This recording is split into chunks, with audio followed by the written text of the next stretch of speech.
Yeah, live.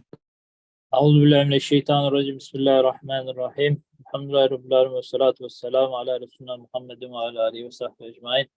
Assalamu alaikum all. This is the second week, inshallah. We were reading ninth word. Inshallah, we are trying to explore some of the wisdoms behind the times of the prayers.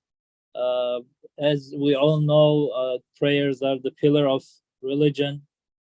Salat Imaduddin. And we have to keep them during the whole lifetime. So it is very interesting that we cannot pray them in a specific time, or we cannot pray them just in once a day, but it has to be 5 times a day in specific times. So what's the significance of it? Why we are keeping it in that particular times, and what's the meaning of prayers?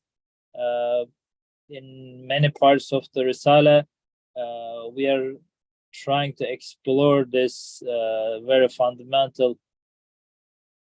practicing of Islam, since it takes a large portion of our lives.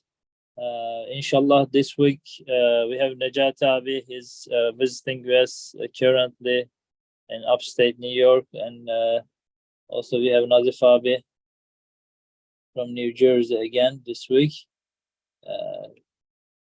joining us, and we welcome also our volunteer speakers to participate during the discussion. Last week we read the first 2 points. Inshallah, we will continue from the third point this week. Bismillah ar-Rahman ar-Rahim. فسبحان حين تمسون وحين تصبحون وله الحمد في السماوات والأرض وعشيا وحين تظهرون. In the name of Allah, the Merciful, the Compassionate. So glorify Allah when you reach evening, when you rise in the morning. For all praise is His in the heavens and on earth, and towards the end of the day, and when you have reached noon. So inshallah, I want to read very quick the first part again, because it's kind of covering what we already read before. It's a short summary. Brother, you asked me concerning the wisdom in the specified times of the 5 daily prayers. I shall point out only one of the many instances of wisdom in the times.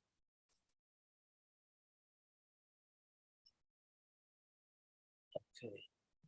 Yes, just as each of the times of prayer marks the start of an important revolution, so also is each a mirror to the divine disposal of power and to the universal divine bounties within that disposal. Just as each of the times of prayer marks the start of an important revolution, so also is each a mirror to the divine disposal of power and to the universal divine bounties within that disposal. Thus, more glorification and extolling of the all-powerful One of glory have been ordered at those times, and more praise and thanks for all the innumerable bounties accumulated between each of the times. For this of each of the times, for this is the meaning of the prescribed prayers. So in the first and second point, Ustad started with the very fundamental meaning of the prayers. What is worship, and what's the summary of our prayers, focusing on 3 fundamental meaning: extolling Allah subhanahu wa ta'ala, glorifying Him, and thanking Him. So we talked about Subhanallah, Allahu Akbar, Takbir, and Alhamdulillah, Tahmid. Those is Tasbih, Takbir, and Tahmid, those 3 meanings. And inshallah, I will continue from the third point. Third point, just as man is an example in miniature of the greater world, and Surah Al-Fatiha a shining sample of the Quran of mighty stature, So are the 5 daily prayers. Somebody's reflecting or saying something. Just as man is an example and miniature of the greater world, and Surah Al-Fatiha, a shining sample of the Quran of Mighty Quran Azim Shan, so are the 5 daily prayers a comprehensive, luminous index of all the varieties of worship, and a sacred map pointing to all the shades of worship of all the classes of creatures. So since this is the most comprehensive worship style, in a way, worship tradition in religion of Islam, it's very comprehensive. So in many different parts, Ustad talks about different actions and different words that we are uttering, we are saying throughout the prayers. Here in one sentence, he summarized it, saying that, prayers are very, very comprehensive in terms of including all types of Islamic worship, and also it is a sample of or representation of worship of all the classes of all creatures. I want to turn the mic to my speakers. If Nejat Abi or Nazif Abi wants to step in and say a few words at this point. Yeah, you can go first. I think rather Nazif can go first. Okay. Yeah. Well, yeah, I like that this part. I think we discussed last week, mashallah, especially this part. So it's given me some time, like even to think about over the week, and even after attending some different meetings with other brothers, and I kind of like that. So it just especially that glorifying Allah and exalting Him. And and when it said especially that man is an example of miniature of the greater world, and I think we also discussed about like how man has the potential of being a mirror for all the names of Allah, right? And then so you have this potential, you have everything, and then now just he says like the prescribed prayers are like the comprehensive and luminous like index varieties of worship. And now just that it brought me some examples just to think about like in my mind. So how am I going to show Allah Almighty that I am just better than all the other creatures that He created, right? Because like now, yes, inshallah, we're better than plants and animals, and now just because we have conscious, and how am I going to now perform and to for all these like 3 expected, right? So the glorifying Him, exalting Him, and thanking Him. So like just now, so the prescribed prayers are the perfect way of kind of gift to men. Okay, so now just look around, right? So compare yourself. Okay, so when you look around, so you see some birds and chirping on the trees, and now just okay, so like they are doing what they are supposed to do. Like now here I am. So how am I going to now glorify Him? So now just, and also like now you can easily use your senses, right? So now you can start like now just reciting when you just, stand there in front of Allah. So like now just you're reciting. So here, like now just you're telling basically just the birds, hey, look, so you are now glorifying, exalting Him. So like here I am, and I can do that, right? So I'm reciting whatever, like the book that he sent me, and then just like not only that, so you're using the prayers, like not just now you're just going down, right? So like now just you're using like your hands and your feet and everything, and then of course you're showing some humility. So you're just telling Allah Almighty God, so yeah, I can only worship right in front of you. So I worship only to you. And it is kind of just, I think like that just reminded me. So like when he says like the shades of worship of all the classes of creatures, because we are conscious beings. So like now we get affected from past and we're just anxious about the future. So now, but we're all just getting rid of everything and just now concentrating at the moment, because the life that we just envision is only the moment. So like now just, yeah, I have to like now focus now, right? So like if it is time for exalting and glorifying Allah, or just every time, of course, but just now I perform it. So because that's what it expected me, because then now I have to be in front of Allah. So just now, and I have to show, because now just we are eating all these like plants and animals, like just some of them, and so like they become one of us, right? So they also need. So now I have to basically just, if I am the vicegerent of this, of the creatures, and now I have to present my things, my glorifying him, exalting him, and right before him. So, and prescribed prayers, I guess that's in a way, if they are comprehensive, that's what I understand from being comprehensive, I believe, using and just all these. Yeah, that's what I was going to say. Yeah, thank you.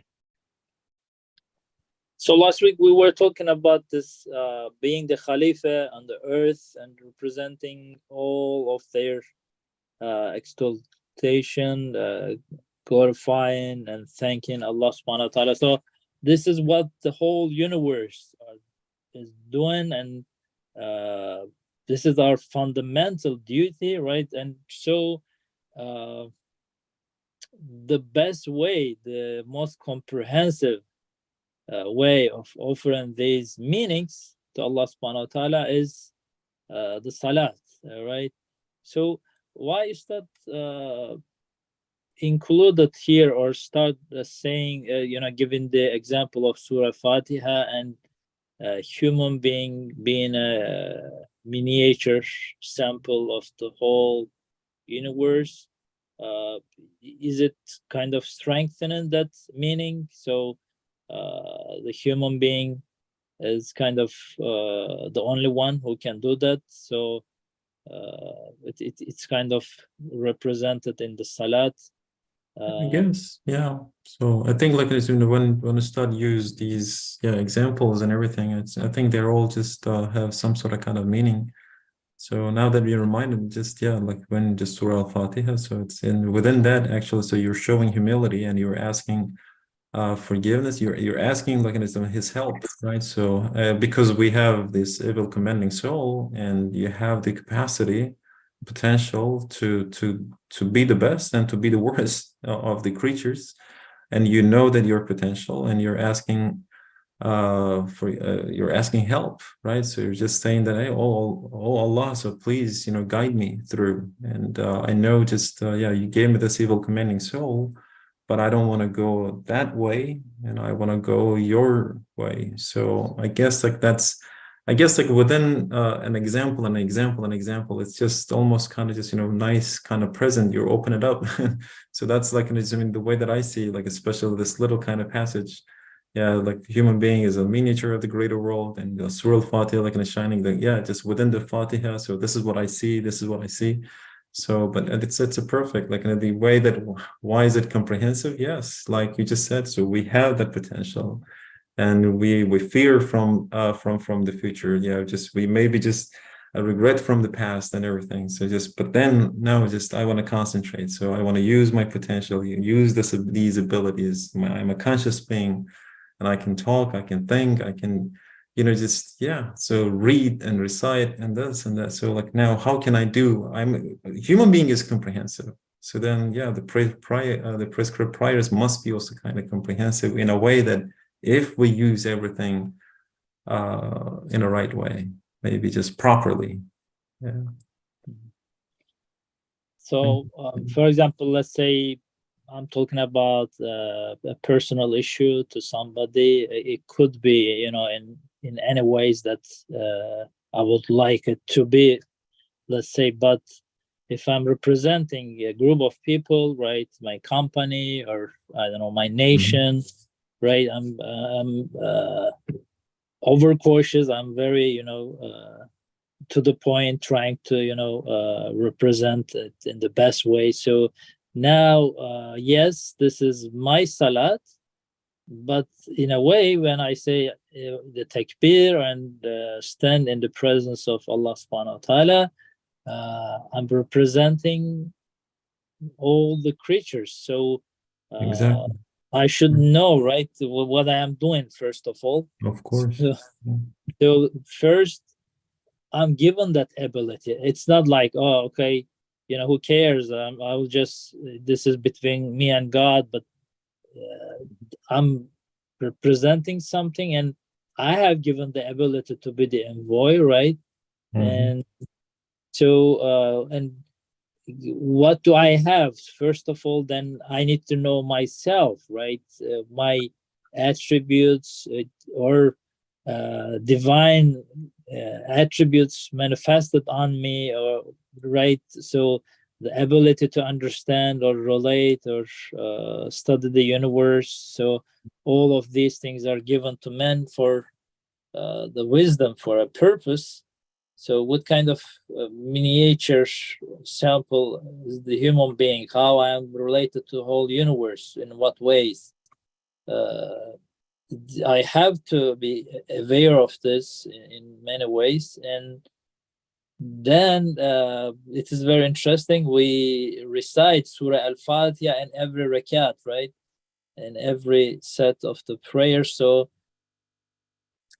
this is very also, this is a miracle of Quran. Of course, we say Fatiha many times a day. It never bores us. It never tires us.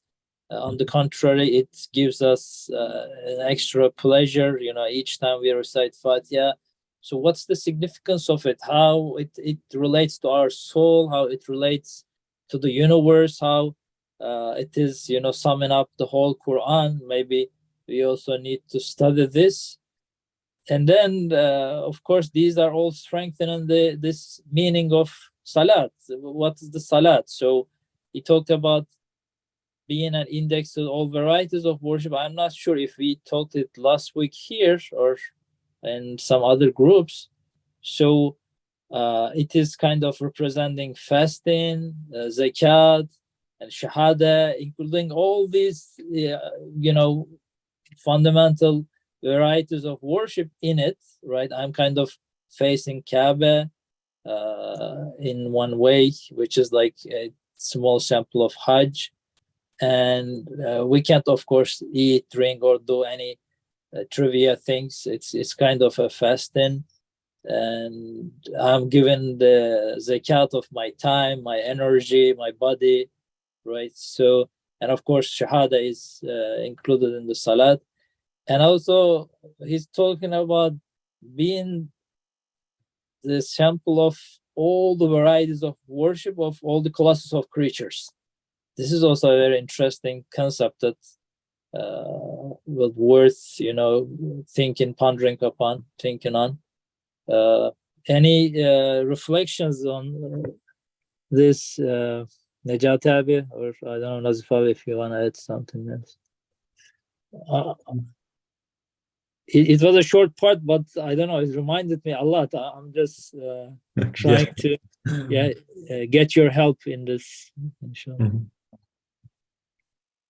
Yeah, I think I can add something. I wasn't part of the discussion last week, but I think the essential point here is to understand first the worship, and then try to look at the prayer, 5 times prayer, within this worship. We know it's Quran clearly declared that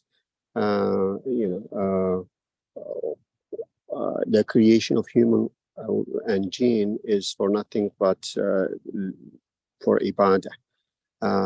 So the question here, the why does God really ask something like us? وَمَا خَلَقْتُ الْجِنَّ وَالْإِنسَ إِلَّا لِيَعْبُدُونَ. Illa, there it says that we create you only for that. Like, this is really, that is your essential, the purpose behind your creation, the essential purpose behind that.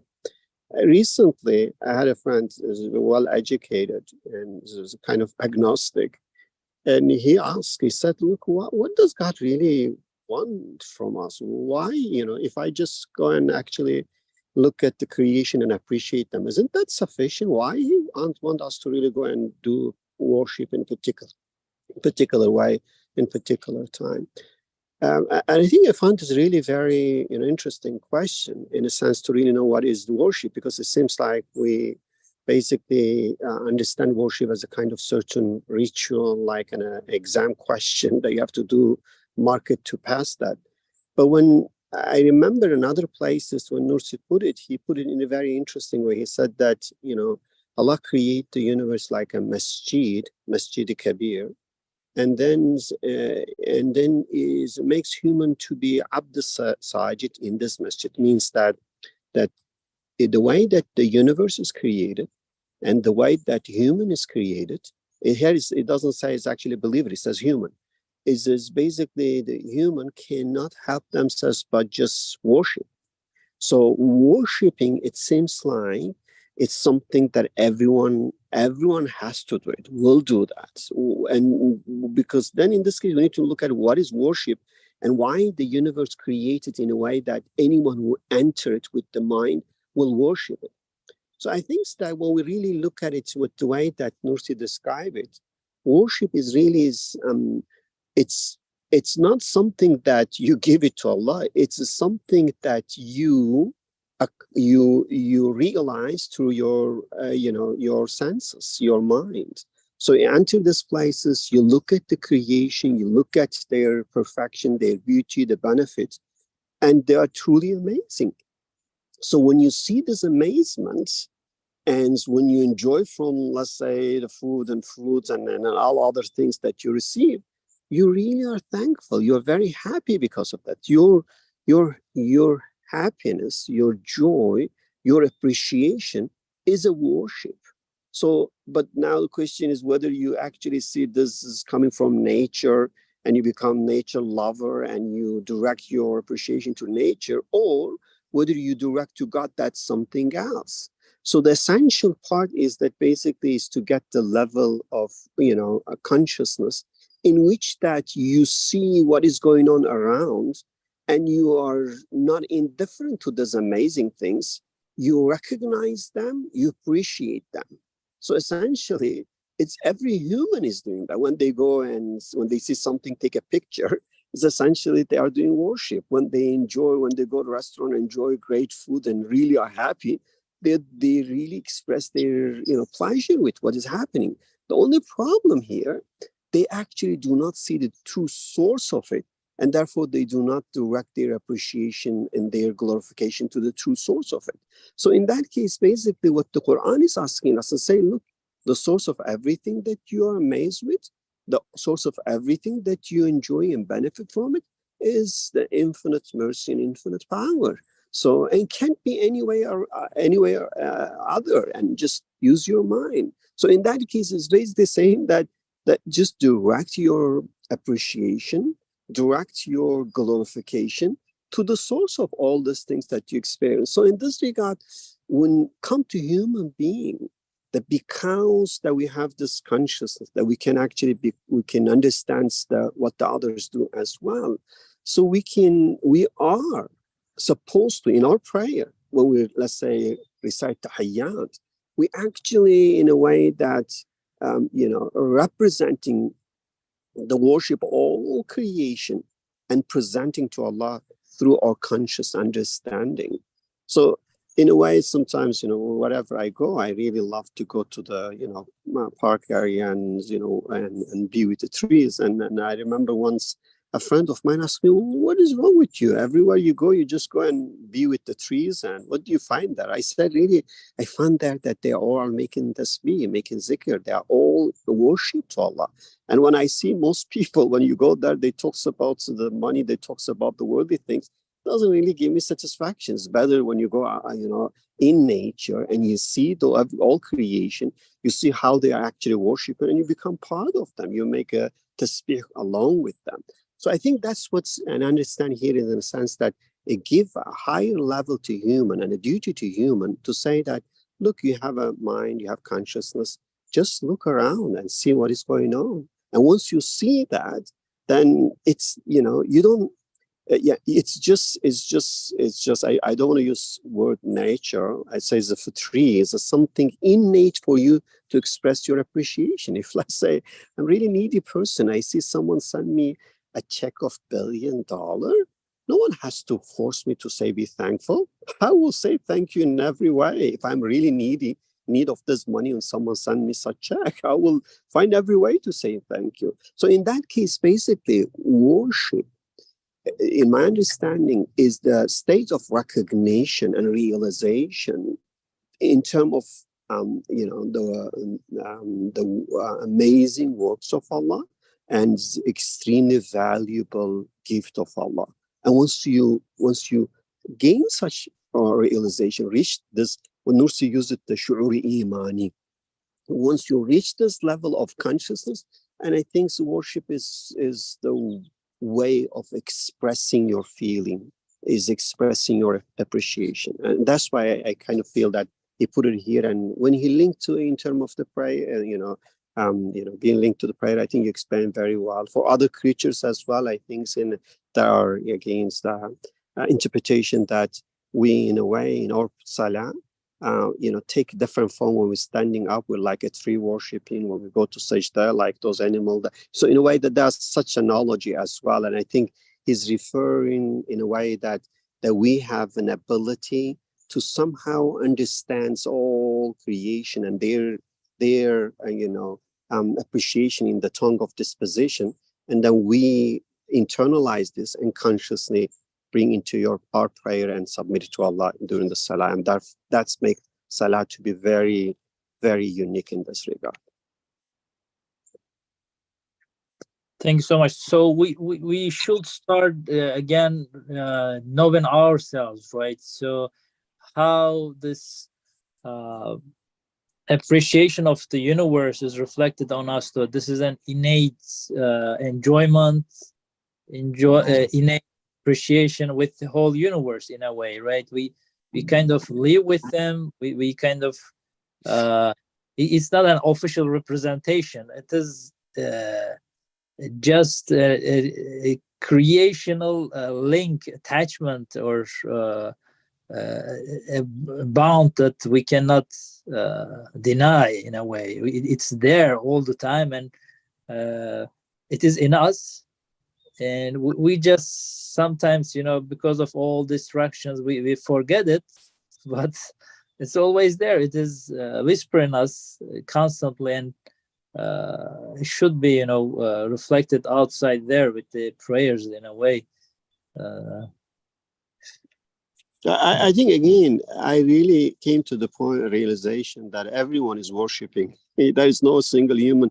If you don't worship, I think you will kill yourself, because that means if you don't have anything to appreciate in life, that you're going to commit suicide. So which means that worship, if it is in sense of appreciating, everyone do that. You will see when they see, a beautifully created bird, they will become amazed. They talk about it. They say how beautiful it is. They take a picture. But the problem is, they give it to nature. They give the material cause. Then they use it sometimes. Thanks to nature, give us this. So I think what Islam does basically is telling us what is the source of all these things and directing all this appreciation to its right place.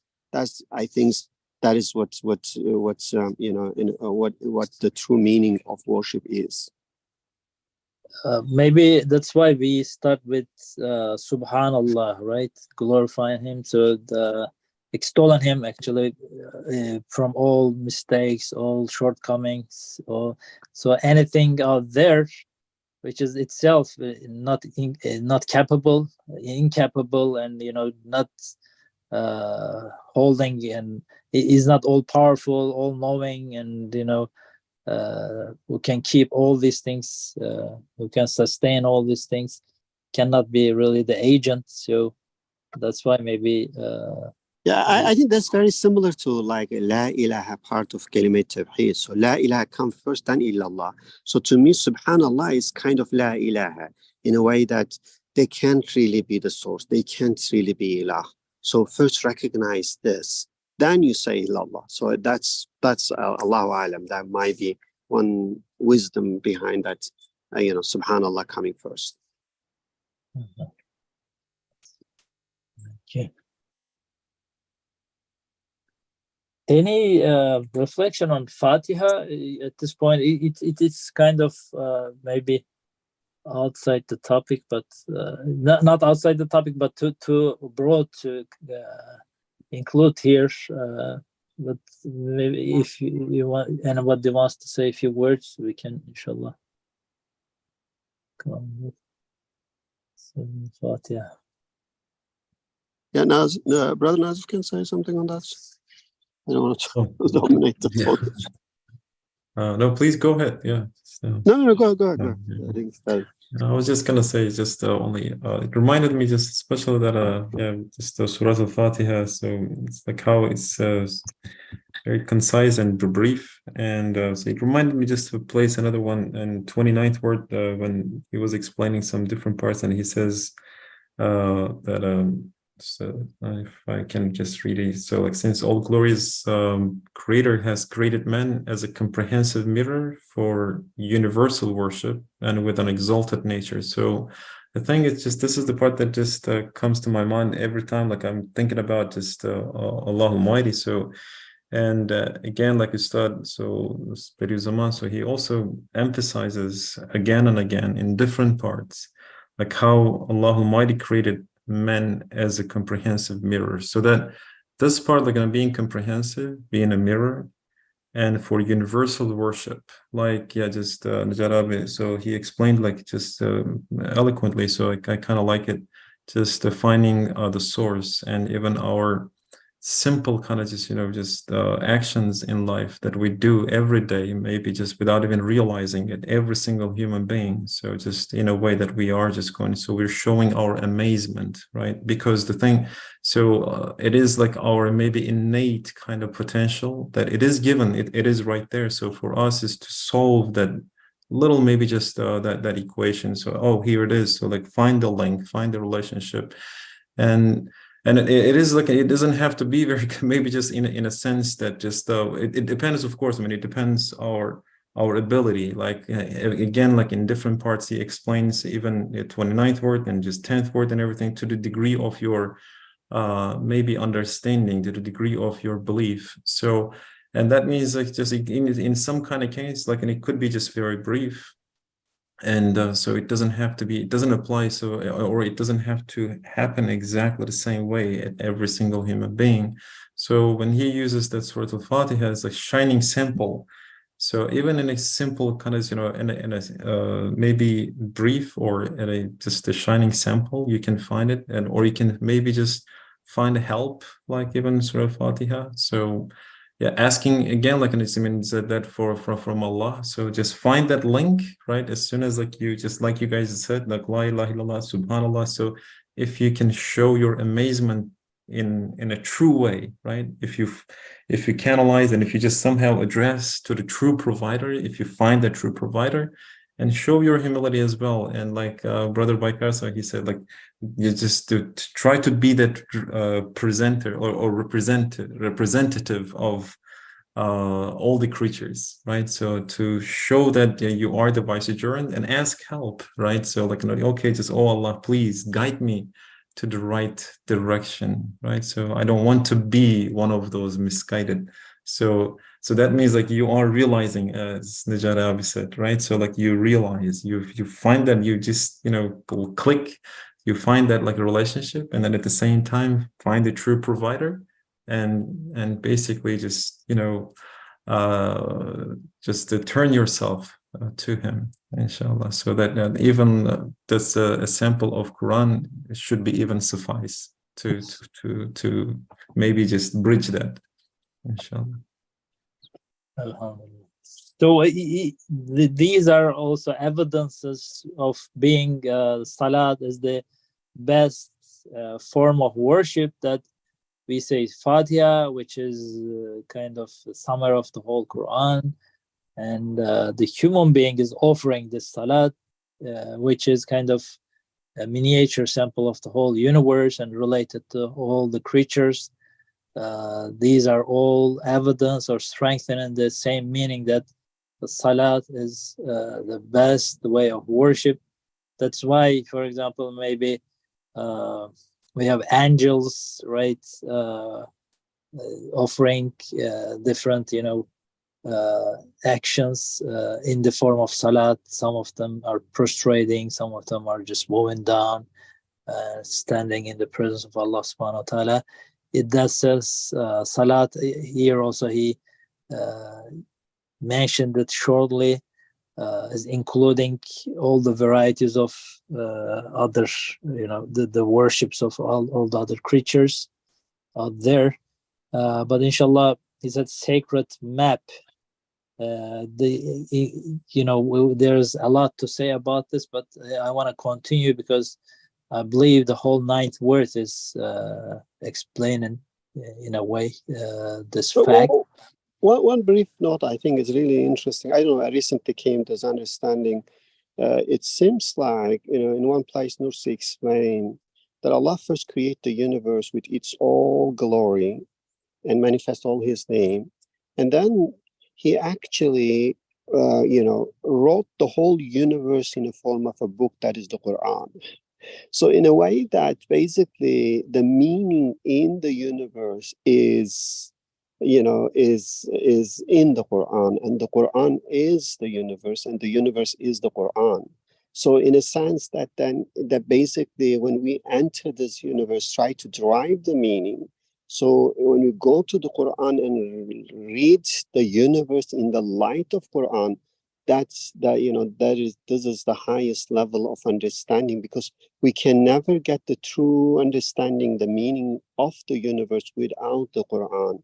So in a way that the Quran is actually extremely helpful guide and light for us to really drive the meaning in the universe.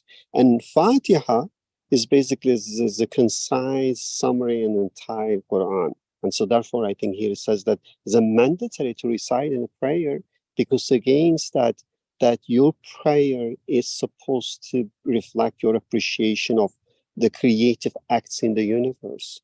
And since the Quran is the best way telling you and driving this meaning, so when you pray, recite the Quran, recite the Fatiha, so that's kind of the best way to really fulfill your mission. Yeah, I thought that's really, I don't know, it's interesting. I just want to share with everyone. Thank you. Yeah, that was very interesting. Alhamdulillah. So it all, kind of supporting each other and, standing shoulder to shoulder, building up this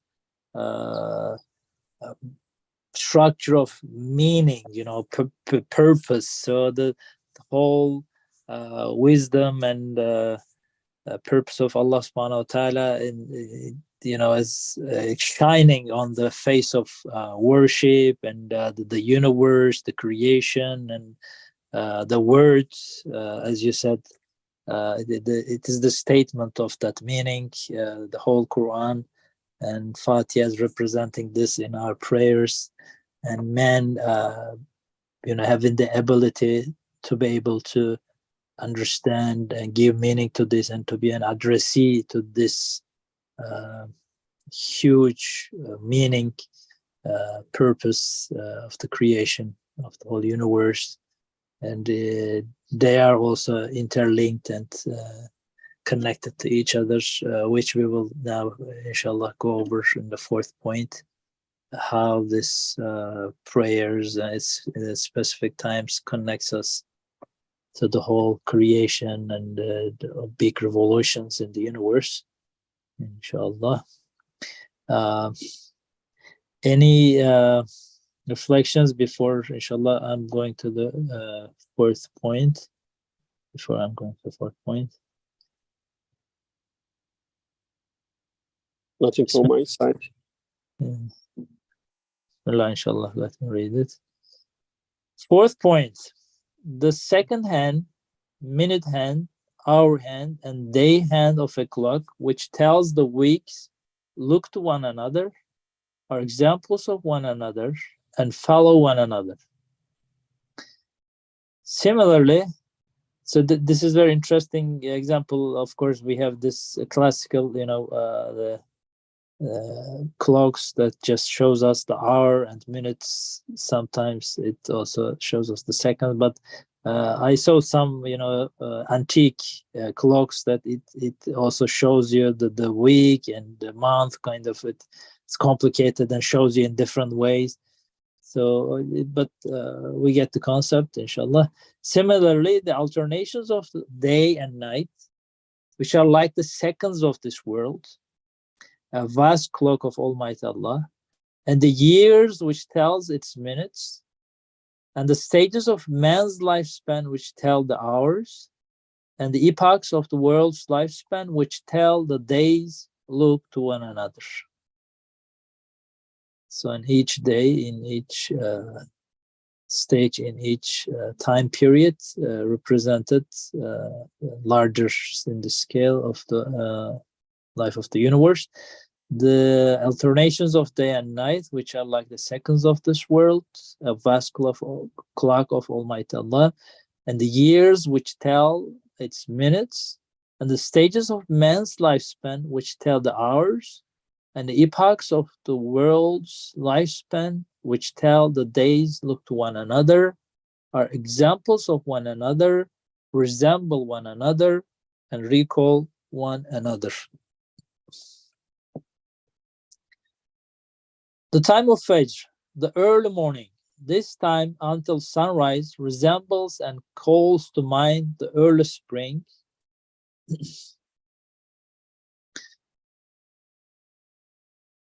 I guess I skipped one page.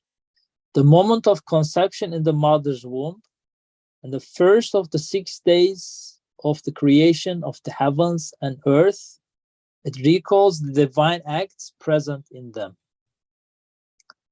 The time of Zuhr, just past midday, this resembles and points to midsummer and the prime of youth, and the period of man's creation in the lifetime of the world, and calls to mind the manifestations of mercy and the abundant bounties they contain.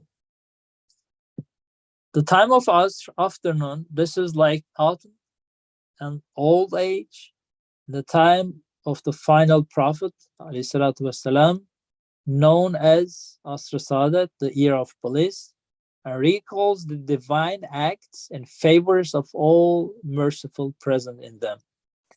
The time of Maghrib, sunset, by recalling the departure of many creatures at the end of fall, and human death, and the destruction of the world at the commencement of the resurrection, this time puts in mind the manifestations of divine glory and sublimity, and rouses man from his slumbers of heedlessness. The time of Isha, nightfall, as for this time, it calls to mind the world of darkness, veiling all the objects of daytime world with a black shroud, and winter,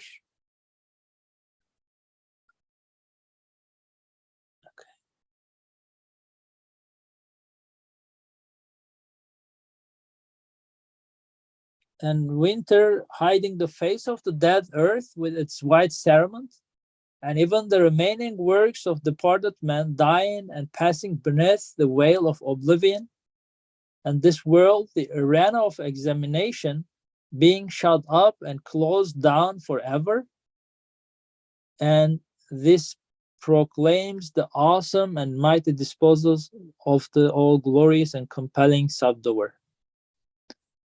As for the nighttime, through putting in mind both the winter and the grave and the intermediate realm, the barzakh, it reminds man how needy is the human spirit, human ruh, for the most merciful one's mercy.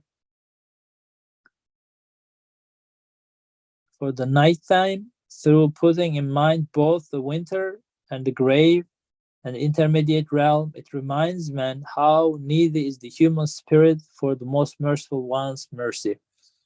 And the tahajjud prayer informs him with a necessary light it is for the night of the grave.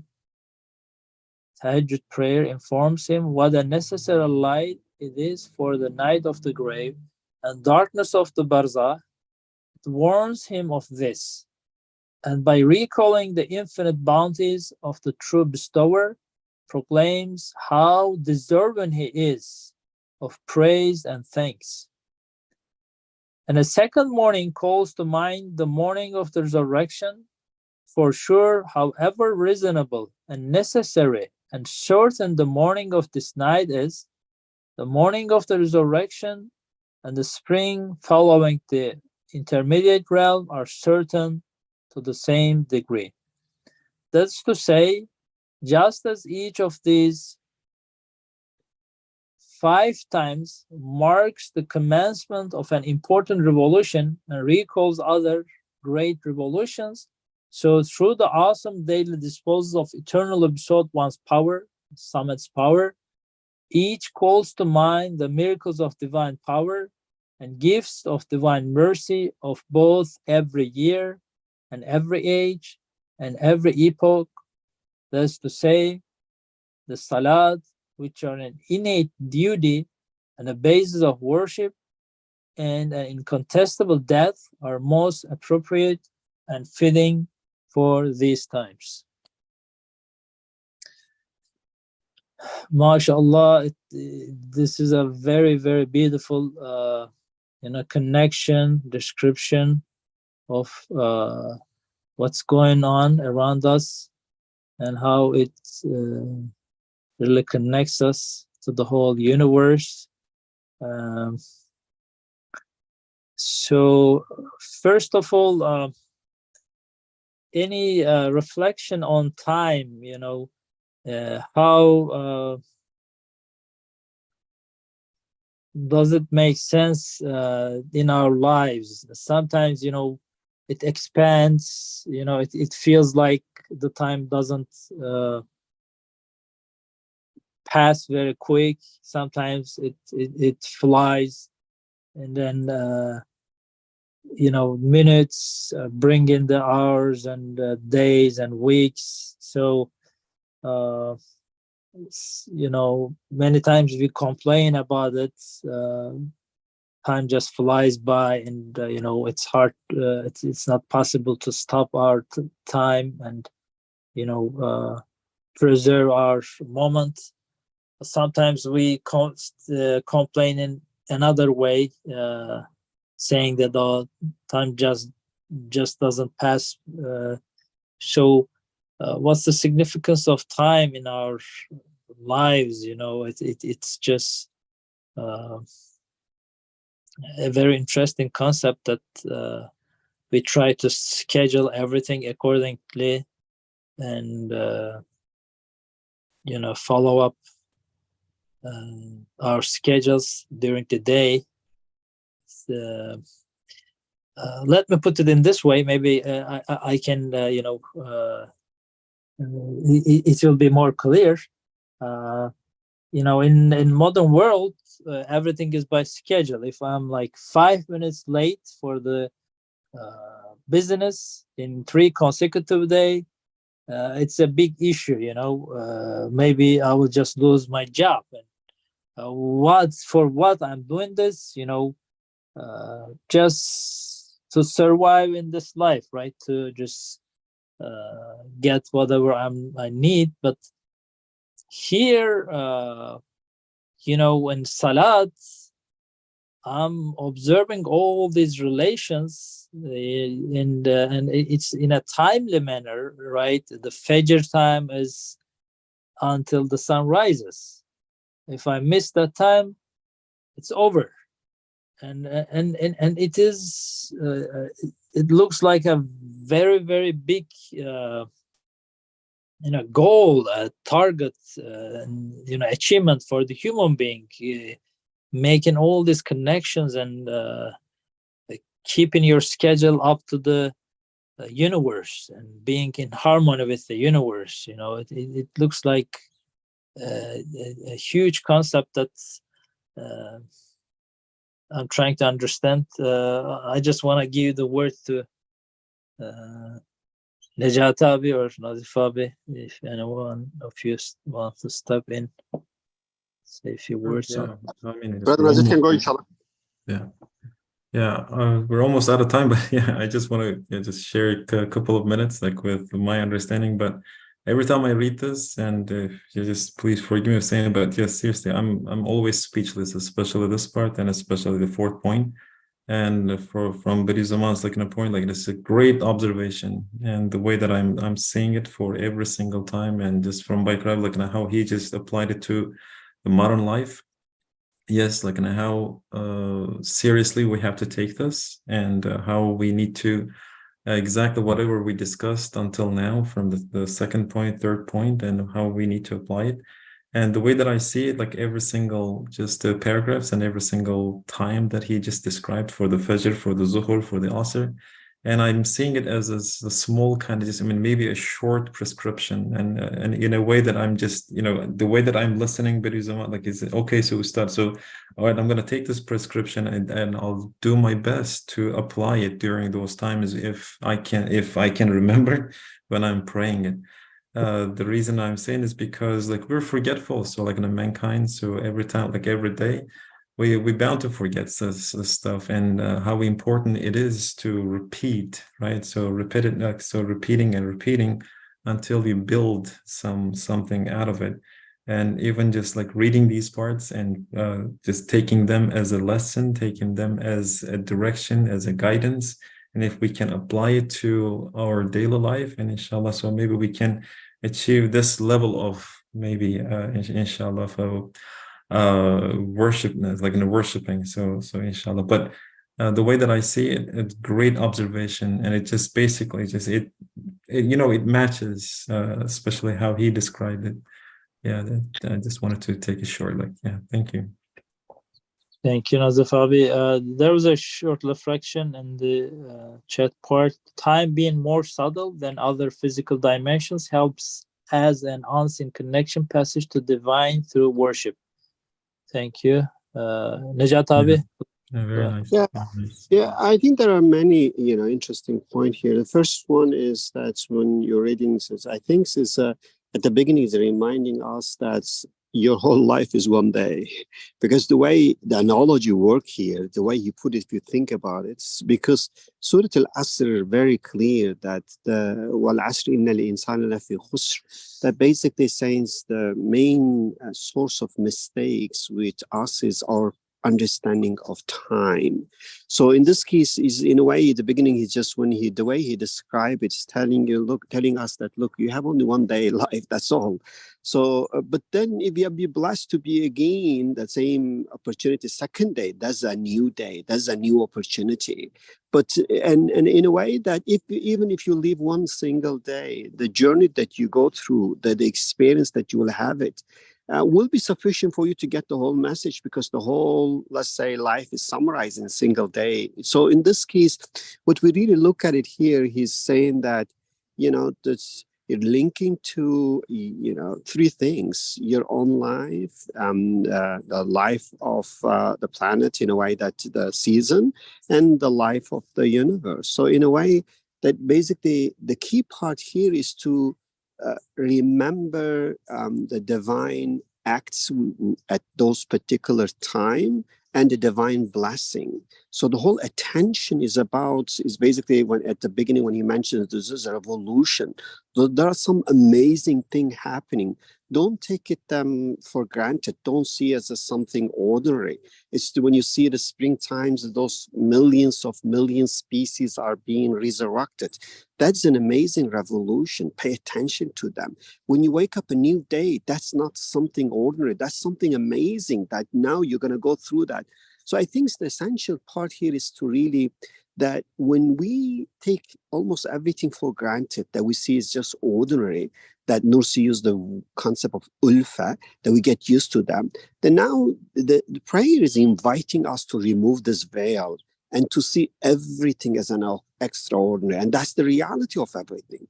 So in this case, that basically if we reflect on what is going on around us, then we go to the prayer, expressing our feeling in terms of, let's say, tasbih or ta'zim or taqmeed, that basically based on what we observe, what we experience in life. So for that matter, I think that what he's really linking the prayer is linking the prayer is like prayer is not like just a nonsense type of test and to see whether we do or not, then we're going to go Jannah based on that. But the prayer is actually a very necessary consequences of human experience, that when you go through that, there's no other way better than the prayer to go and express your feeling. But the key part here is to really first to drive this meaning in the experience, to go beyond this, let's say material causation nature, and remove the veils and see the divine power, divine wisdom, divine mercy behind everything, that reach the level of ihsan, that I think prayer will become just really the best way of going and expressing your feeling when you face that. Otherwise, I remember again recently a friend one mentioning was saying that, look, when you believe there's all from nature doesn't really ask for glorification. You don't have to say anything to nature. So, but if you believe this is from God, then now God asks you to go and pray. He was like saying as if this is really, you go through the burden for that. But to me it all depends on how you define prayer. Prayer is not some things like a burden or a questions in exam that Allah is testing you. Prayer is an expressions that when you go through this life and have experience, is a way of expressing yourself. So in a way, when I tell Brother Baikar, you are honest person, if I see your honesty, that's not praise. That's basically, if I'm really honest in my word, that's just a description of who you are. When I say Allah is Kareem, this description of his ikram, I see that he's actually doing this for me. So in a way, I don't see the praise, the praying, the glorification is like a word of test for us. I see those are the words of expressing what we observe in the universe. On the contrary, like if we receive a favor every day from somebody, and if we cannot return it in any ways, it's a bigger burden, I guess, right? It's in terms of human relations, right? Yeah. And that means we're in debt like every single day. So then, if we see just the way that we are guests, and if we acknowledge the fact that Allah Almighty is the host, so every day we're in debt. So that means we need to pay forward. Yeah, I'm not saying that we are able to pay our debt to Almighty Allah, but at least we want to express our appreciation, right? Not being able to do it, not being able to return in any ways, showing our appreciation. But that's why the Prophet, peace be upon him, he said, when he was trying to do his best in do worship, he would say, I cannot praise you as you're supposed to be praised. I praise you as you praise yourself. So in a sense that basically he was saying that, look, I do not have the best way of expressing, the best way of understanding all the greatness that you're doing for me. I'm just, as a human, I'm forgetful. I'm not seeing all those things. You give me countless gifts, all of them as a infinite value. If I don't see and don't say thank you for that to you, please accept my excuse because I'm human. I cannot see all that. I think that's really, you see how he will every time try to do his best, but then he will make istighfar 70 times. What is his istighfar? I think it's because he thinks that no matter what you do, what you say, it still is not sufficient. You're acknowledging the limits. At least we are blessed with that opportunity to be able to offer our appreciation to Almighty Allah. So I thank you so much. We are at the end of our session. Time flies by. So Alhamdulillah, we were able to cover at least a couple of pages this week. Inshallah, this will continue to shine our salat and help us to be more active in our prayers, inshallah. سبحانك لا علم لنا إلا ما علمتنا إنك أنت العليم الحكيم وآخر دعوانا الحمد لله رب العالمين. الفاتحة.